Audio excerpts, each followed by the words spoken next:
This is sort of an easy version to get into the bread making. Bread can be complicated because it takes time.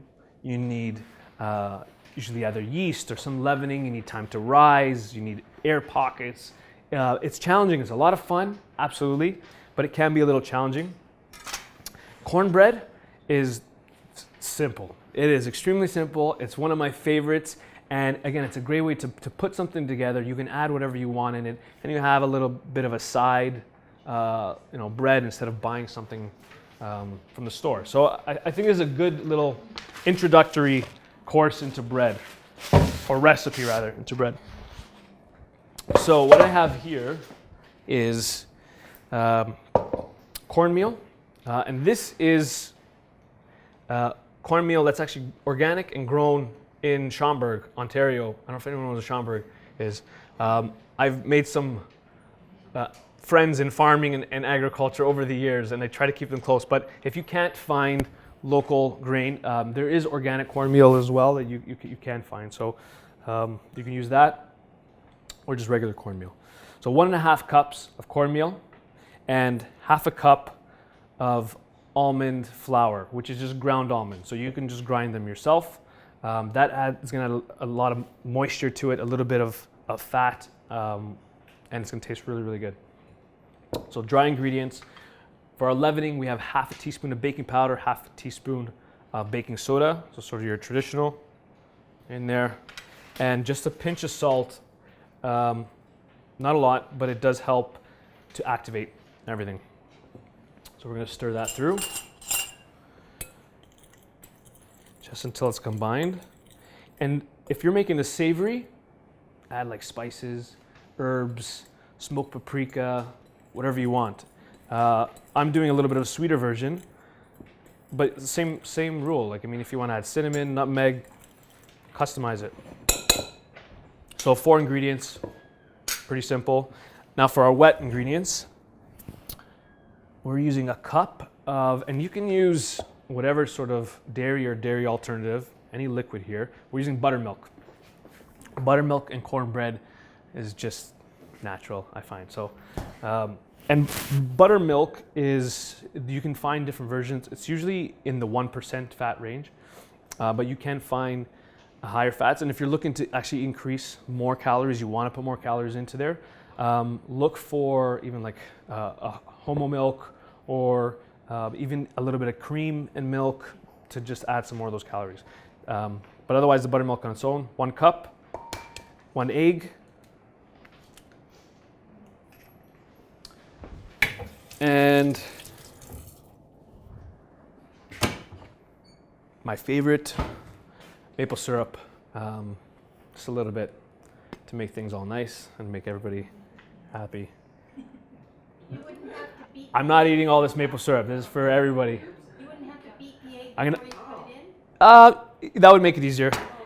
I forgot it. I just threw it in. If I didn't attack the yolk first, it makes it a lot easier.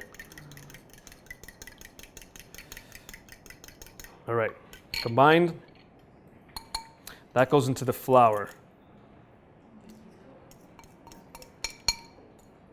I can do it slowly, but the thing with cornmeal and the almond flour, there's no gluten in it.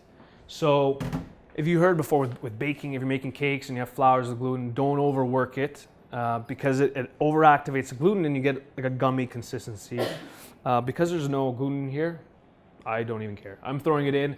You can mix it as long as you want until it's all well combined. So I'm just going to stir it all together. And we're going to add a little bit of fat as well with grapeseed oil. Grapeseed oil is a great oil that we use. It's very neutral, doesn't have any flavor. I ran out of grapeseed oil, so I'm adding olive oil, which I think actually works too. I think it's good with the cornmeal. If you, again, want to add some butter, you can add butter, a little bit.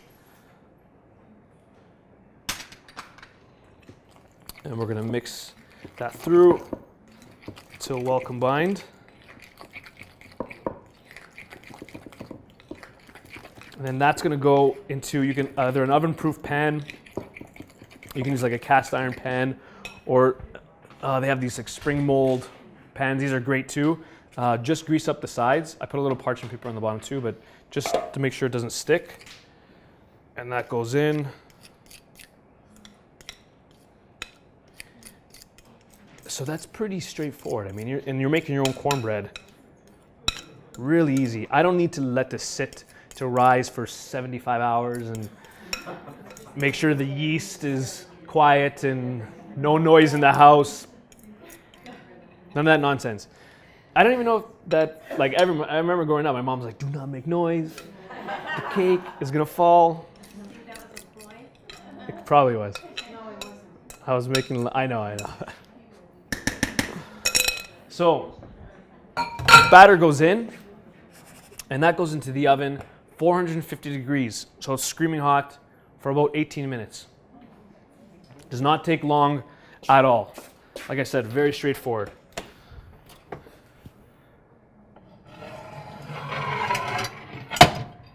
So 18 minutes later, so this is flipped already, but this is the color you're looking for. Really nice and fluffy, moist, delicious. And this, again, I'm using more of like a sweet application, but just hold back the maple syrup and you can have more of a savory. And this is a great little side dish for your soup, for whatever you want. Then you can, like, I'm always gonna dress it up. I've got lots of things in the fridge here, so this is up to you. And again, a great way to even add, if you wanna add some protein, make a little yogurt dressing, a little yogurt icing to go on top, right? If I wanna add some protein there. So this is, and you can customize it. We have a few options there on the bottom. A little mascarpone, which is gonna be on the richer end, the more calories. But then you can go for even some like the non-fat yogurts, or somewhere in between with a little bit of like ricotta cheese, whatever you want. So we'll put a little bit of that on top. And I'm only doing like, getting like artistic here, only half icing. All right, and then top it. Now I put fresh berries on there. We're not growing our own berries just yet. So when they are in season, definitely fantastic. Otherwise, frozen. And we talk about using frozen fruit all the time, especially when it's out of season. It usually tastes better. It's a lot more seasonal because it's actually picked ripe in the season and frozen immediately. And you can get a local product too. You can get some Canadian blueberries, which are really nice.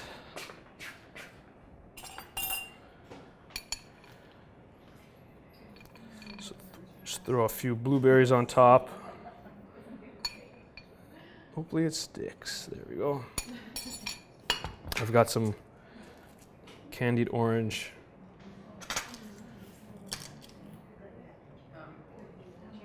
This I can explain after. This takes a little longer, but the orange, you can just thinly slice it, simmer it with a little bit of honey water, lid on top, and let it simmer low heat for like about an hour.